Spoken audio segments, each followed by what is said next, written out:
a máa kú dédé àsìkò yìí yóò dára fún wa ní agbára lọ́wọ́ Ọlọ́run. Ìròyìn fẹ́lífẹ́lí ló ń dé sí ojú ìwòran yín láti iléeṣẹ́ wa ìròyìn fẹ́lífẹ́lí online tv. Fúnmi Adénúgà lóníròyìn. Síwájú kẹ́ ẹ tún gbọ́ ẹ̀kúnrẹ́rẹ́ ìròyìn fún ẹ jẹ́ ká dé òkè lọ́hùn náà à ń padà bọ̀ wá.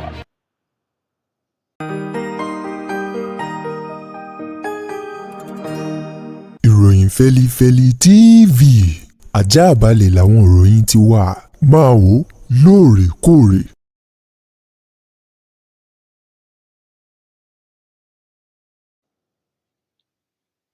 Ẹ káàbọ̀ padà, ìròyìn rèé lẹ́kùnrẹ́rẹ́. Gómìnà tẹ́lẹ̀ rí tó tún jẹ́ alákòóso tẹ́lẹ̀ rí fún ìgbòkègbodò ọ̀rọ̀ ọkọ̀ ojú pópó lórílẹ̀‐èdè wa Nàìjíríà, Rotimi Amaechi Ohuma ló ti sọ wípé ayé dùn ún gbé, ayé rọrùn lábẹ́ ààrẹ àná olóògbé Muhammadu Buhari ju àsìkò èyí tá a wà yìí lábẹ́ ààrẹ Bọ́lá Tinubu lọ. Gẹ́gẹ́ bí Rotimi Amaechi ti sọ̀rọ̀ náà níbi ìwọ́de ìfẹ̀hónúhàn lórí àtúnṣe àyípadà èyí tí wọ́n ń béèrè fún lórí ètò ìdìbò àti ọ̀nà láti máa fi èsì ìbò tí àwọn ọmọ Nàìjíríà bá ń dì léde lórí ayélujára èyí tí wọ́n ṣe lọ sí iwájú ilé ìgbìmọ̀ asòfin àgbà orílẹ̀-èdè wa Nàìjíríà nílùú Àbújá lọ́jọ́ Ajé àti ọjọ́ Ìṣẹ́gun. Níbẹ̀ làwọn oníròyìn ti fi ọ̀rọ̀ wá Rotimi Amaechi lẹ́nu wò, èyí tó tẹnu bọ̀rọ̀ tó ní àfi ẹni tí kì í bá ṣe ọmọ orílẹ̀-èdè Nàìjíríà nìkan ni ò ní sọ wípé ayé nira lásìkò yìí o. Amaechi ni àti jẹ àti mu lásìkò yìí lábẹ́ ààrẹ Bọ́lá Tinubu jẹ́ ohun ìnira fún ogunlọ́gọ̀ àwọn ọmọ orílẹ̀-èdè Nàìjíríà. Ó ní ọpẹ́ àkọ́kọ́ tóun dú fún Ọlọ́run ni wípé òun ti kúrò nínú ẹgbẹ́ òṣèlú APC. Ó ní tí kì í bá ṣe bẹ́ẹ̀ ni ó lé ayé yóò ní òun lára ju àsìkò yìí lọ. Ó ní ṣùgbọ́n òun ò sí nínú ẹgbẹ́ òṣèlú APC mọ́. Nípa ìdí èyí ayé rọrùn díẹ̀ fún òun ní àtìgbé. Ó wá rọ àwọn ọmọ orílẹ̀-èdè Nàìjíríà láti fi ẹ̀hónú wọn hàn sí ètò ìṣèjọba èyí tí ò bá múnádóko, èyí tó bá ní àwọn ọmọ orílẹ̀-èdè Nàìjíríà lára. Amaechi ní bí Bọ́lá Tinubu bó bá rò ó dáadáa yóò mọ̀ wípé ètò ìṣèjọba rẹ̀ kò fi oyin àti adùn sójú àwọn ọmọ Nàìjíríà bí kò ṣe ìnira ni. Ó ní kódà bí wọ́n ti ń pariwo pé nǹkan tí wọ́n tó láyé Muhammadu Buhari, ó ní nǹkan ṣe rọgbọ, ayé dùn ún gbé, nǹkan ṣe rọrùn láti rà àti láti jẹ àti mímu láyé ààrẹ Muhammadu Buhari tí í ṣolóògbé ju àsìkò yìí lọ. Gẹ́gẹ́ bí ọ̀rọ̀ tó ti ẹnu Rotimi Amaechi tó tẹnu rẹ̀ jáde níbi tí wọ́n ti ń fi ọ̀rọ̀ wá lẹ́nu wò.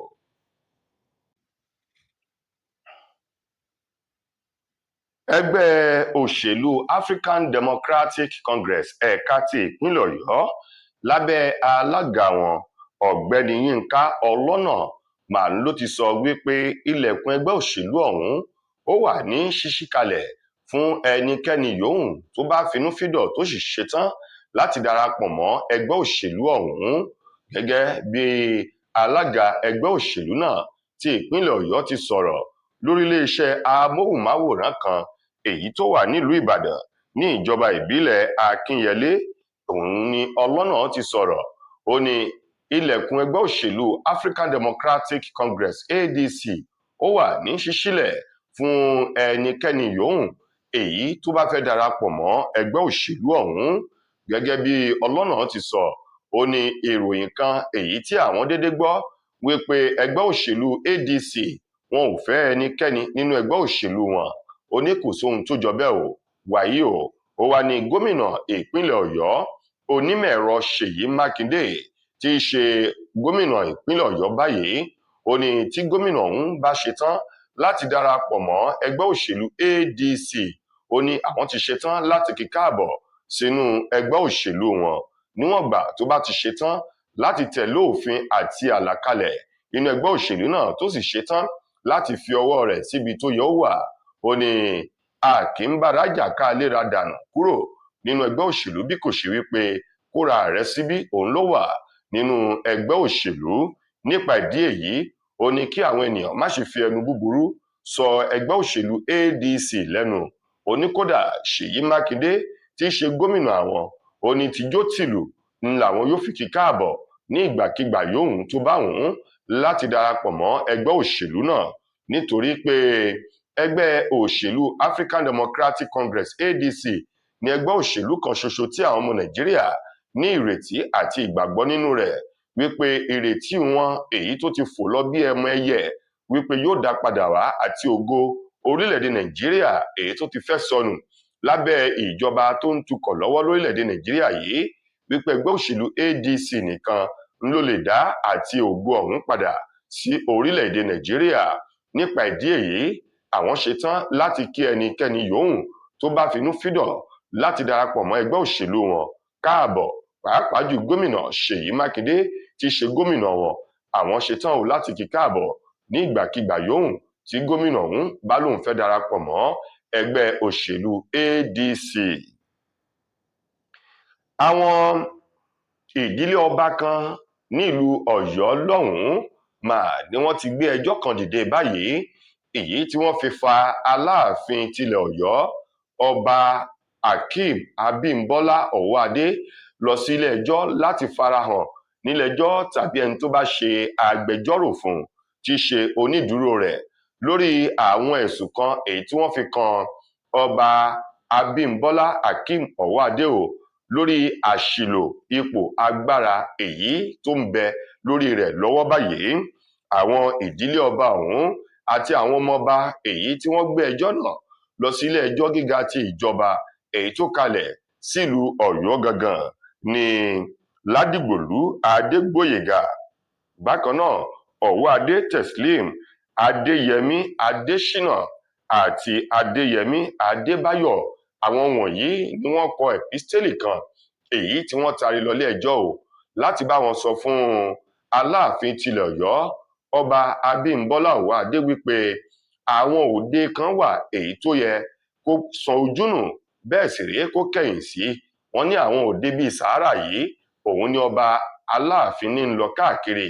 Wọ́n ní àwọn ìnáwó kan wà èyí tí ò yẹ kí wọ́n rí orúkọ rẹ̀ tàbí òun ti ká lára ń bẹ̀, yóò dìde lọ, bẹ́ẹ̀ sì rèé bí ò bá lọ yóò rán èèyàn lọ.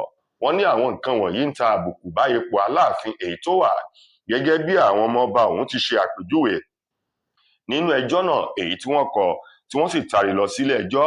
Ṣe lálàyé wípé ipò ńlá nípò Aláàfin, kò sì gbọdọ̀ fi ojú ipò ọ̀hún gúngi, bẹ́ẹ̀ rèé kò gbọdọ̀ fipò náà wọ́lẹ̀ rárá bí tí ń kó kéré mọ́tò. Wọ́n ní lótìtọ́ lódodo Ọlọ́run ọba nìkan lọ́ba èyí tó bá lórí gbogbo ohun tó ń bẹ láyé òun ọ̀run, ṣùgbọ́n àwọn ènìyàn tó fi ṣaṣojú lórí ilẹ̀, àwa náà a gbọdọ̀ lo ipò ọ̀hún bó ti tọ́ àti bó ti yẹ. Wọ́n ní ipò Aláàfin ipò ńlá tí kìí ṣe ti ìlú Ọ̀yọ́ nìkan, bí kò ṣe wípé káàkiri orílẹ̀-èdè Nàìjíríà àti àgbáyé ni wọ́n ti rí ipò ọ̀hún gẹ́gẹ́ bí ipò ńlá. Nípa ìdí èyí, kí Ọba Hakeem Abímbọ́lá Ọwọ́adé má ṣe fojú ipò ọ̀hún gún igi, bẹ́ẹ̀ sì rèé kó má sọ ipò ọ̀hún di ipò gbàtú ẹ̀yọ̀ àrífín láàrin àwọn ọba kéékèèké gbogbo ní orílẹ̀-èdè Nàìjíríà. Ọwọ́ iléeṣẹ́ ọlọ́pàá ti ìpínlẹ̀ Ondo ló ti tẹ arákùnrin kan ní ọdún 32, James Oshita. Òun ni wọ́n ti mú báyìí fún ẹ̀sùn àti ìwà kò tọ́ kan èyí tó fi tìpátìkúùkù ní àjọṣepọ̀ pẹ̀lú ọmọdé obìnrin ọmọ ọdún 13 kan ní ìpínlẹ̀ Ondo lọ́hùn-ún. Ẹ̀ka iléeṣẹ́ ọlọ́pàá ìpínlẹ̀ Ondo èyí tí wọ́n ní arákùnrin ọ̀hún hùwà kò tọ́nà, ṣùgbọ́n lọ́wọ́ yìí ó ti wà ní àrọ́wọ́tó àwọn ọlọ́pàá lórí ìwà búburú tó hù pẹ̀lú ìwádìí èyí tí iléeṣẹ́ ọlọ́pàá ìpínlẹ̀ Ondo ti bẹ̀rẹ̀ lẹ́nu arákùnrin ọ̀hún. Alukoro iléeṣẹ́ ọlọ́pàá ìpínlẹ̀ Ondo Àbáyọ̀mí Jímọ̀ èyí tó fi ọ̀rọ̀ náà léde ṣe lálàyé wípé arákùnrin yìí òun ni wọ́n ti mú láàrin ọ̀sẹ̀ tó kọjá èyí tó hùwà ibi náà tí wọ́n sì ti bẹ̀rẹ̀ wádìí lẹ́nu rẹ̀. Wọ́n ní síwájú kó tó di ọjọ́bọ̀ ọ̀sẹ̀ yìí tí a wà nínú rẹ̀ yìí, ní gẹ́rẹ́ tí wọ́n bá ti parí ìwádìí wọn ni wọn yóò mú lọ sí ilé ẹjọ́. Gẹ́gẹ́ bí wọ́n ti sọ, wọ́n ní kì í ṣe ìgbà àkọ́kọ́, ìgbà ìkejì rèé. Wọ́n ló ti ń hùwà náà ní ọ̀pọ̀lọpọ̀ ìgbà síwájú kó tó di wípé ọwọ́ pálábá rẹ̀ ó ségi sọ́wọ́ àwọn agbófinró. Wọ́n ní ní gẹ́rẹ́ èyí tí wọ́n kófìrí tó sì hùwà ọ̀hún pẹ̀lú ọmọbìnrin léńjeléńje ọmọ ọdún 13 náà tí wọ́n ti mú lọ sí ilé ìwòsàn fún ìtọ́jú èyí tó péye kí wọ́n ṣe fún ọmọ náà. Wọ́n ní Oshita James òun ni wọn yóò wọ́ lọ sílé ẹjọ́ láti wá ṣàlàyé ohun tó rí lọ́bẹ̀ tó fi wá rọwọ́ irúfẹ́ àwọn ìwà búburú wọ̀nyí èyí tó gbéwọ̀ láwùjọ bí agbádá. Nípa ìdí èyí ilé ẹjọ́ yóò lè ṣe ìdájọ́ rẹ̀ bó ti tọ́ àti bó ti yẹ. Ní àkótán nínú ìròyìn wa fún ti tòní, gbajúgbajà ọ̀kan nínú àwọn amúlùúdùn ní orílẹ̀-èdè wa Nàìjíríà, Charles Oputa tí gbogbo èèyàn mọ̀ sí Charlie Boy Ouma ló ti ṣe àpèjúwe àwọn olórí ìjọ kìrìsìtẹ́nì gbogbo ní orílẹ̀-èdè Nàìjíríà pẹ̀lú ìlànà àti ọ̀nà tí wọ́n ń gbà láti ṣe ẹ̀sìn wọn gẹ́gẹ́ bí okòòwò èyí tí wọn ò bìkítà láti fi ọ̀rọ̀ Ọlọ́run láti dì í mú ṣinṣin bó ti tọ́ àti bó ti yẹ. Charlie Boy ní bí wọ́n bá wò ó dáadáa ó ní ìdá 99% 99% àwọn tí wọ́n ń pè ní pàìtọ̀ ìránṣẹ́ Ọlọ́run gbogbo wọn ó ní gbogbo wọn pátá ló jẹ́ wípé wọ́n ti jìnnà réré sí ọ̀rọ̀ Ọlọ́run ṣùgbọ́n tí wọ́n súnmọ́ okòòwò. Ó ní gbogbo ilé ìjọsìn wọn tí wọ́n gbé kalẹ̀ ó ní kò sí ọ̀rọ̀ Ọlọ́run kékeré kan èyí tó kéré jù báyìí bínú ogún nínú ilé ìjọsìn wọn bí kò ṣe wípé ọ̀nà láti pa owó sí àpò ara tiwọn nìkan ni wọ́n mọ̀ èyí tí wọ́n ti sọ gbogbo ilé ìjọsìn di okòòwò ṣíṣe. Gẹ́gẹ́ bí Charlie Boy ti sọ lórí ètò kan ó ní bí wọ́n bá wò dáadáa gbogbo àwọn pàìtọ̀ yìí gbogbo wọn ni wọ́n ní àjọṣepọ̀ tó dánmọ́rán pẹ̀lú àwọn olóṣèlú tí wọ́n ń darí orílẹ̀-èdè Nàìjíríà lọ́nà àìtọ́ ọ̀nà àìbófinmu èyí tó yẹ kí wọ́n fi ọ̀rọ̀ Ọlọ́run bọ̀ wọ́n. Wọ́n ní wọ́n jọ ń ṣe wọléwọ̀de nítorí àwọn owó èyí tí wọ́n rí gbà lọ́wọ́ àwọn olóṣèlú wọ̀nyí. Charlie Boy ní tẹnu bá sì jẹ ojú àtì ó lẹ́ni tó ti jẹ idé ni irú èèyàn bẹ́ẹ̀ kó lè sọ òdodo ọ̀rọ̀ bí tí òun kó kéré mọ́ nítorí pé ẹnu wọn ti jẹ dòdò. Nípa ìdí èyí Charlie Boy ní gbogbo àwọn pàìtọ̀ gbogbo pátá ni ó rojọ́ tẹnu wọn yóò bò níwájú Ọlọ́run.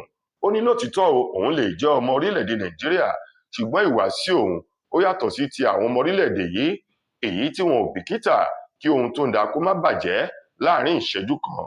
Gẹ́gẹ́ bó ti sọ̀rọ̀ àwọn pàìtọ̀ yìí ó ní onírọ́ oníjìbìtì olè onímọ̀ tara ẹni nìkan ní gbogbo àwọn pàìtọ̀ èyí tó sì jẹ́ wípé wọ́n ti sọ ilé ìjọsìn di okòòwò tara wọn nìkan.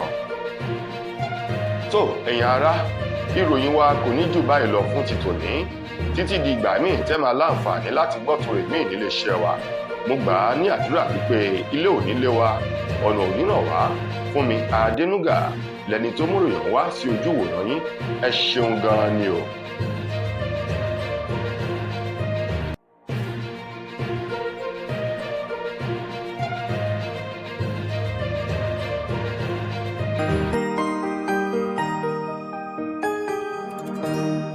Ìròyìn Fẹ́lifẹ́li TV àjààbálẹ̀ làwọn ìròyìn ti wà máa wò lóòrèkóòrè.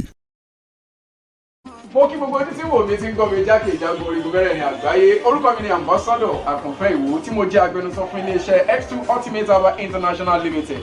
Níléeṣẹ́ wa bí láti màmọ̀ dájú nǹkan kan tí eléyìnbó ń pè ní health is wealth, ìlera lọ́rọ̀. Kì í ṣàfẹnujẹ́ nìkan tá a bá ń gbọ́ ọ̀nì sétí torí gbogbo lọ́gbọ̀n àwọn èèyàn ni wọ́n ń kojú àìsàn tí a pè ní ìfúnpá gíga. Ìdí nìyí tí iléeṣẹ́ X2 Ultimate Herbal fi ṣètò oògùn ìfúnpá gíga fún ní powder àti ní olómi. Kò tán síbẹ̀, oògùn ìtọ̀ ṣúgà ó wà ní iléeṣẹ́ X2 Ultimate Herbal International Limited ní powder àti ní olómi. Òun náà lẹ̀ ń wò yìí. Oògùn ọ̀pẹ́ ẹ̀yìn wà tí a ti ṣe lọ́jọ̀ fún ẹni tó bá ń kojú ọ̀pẹ́ ẹ̀yìn torí gẹ́gẹ́ bí ìṣòro. Iléeṣẹ́ wa níbí ní oògùn ẹ̀ tó lè bá wọn tán rẹ̀ lójú ọgbọ́n. Bákan náà ogunlọ́gọ̀ àwọn èèyàn ni wọ́n jẹ́ oníbìísí tí wọ́n ti rora wọn pín wípé Ọlọ́run ò lè ṣe ṣùgbọ́n tó jẹ́ pé àìsàn kan sómìíràn ní kọjú ọmọ bíbí wọn. Ó wà ní iléeṣẹ́ X2 Herbal International Limited.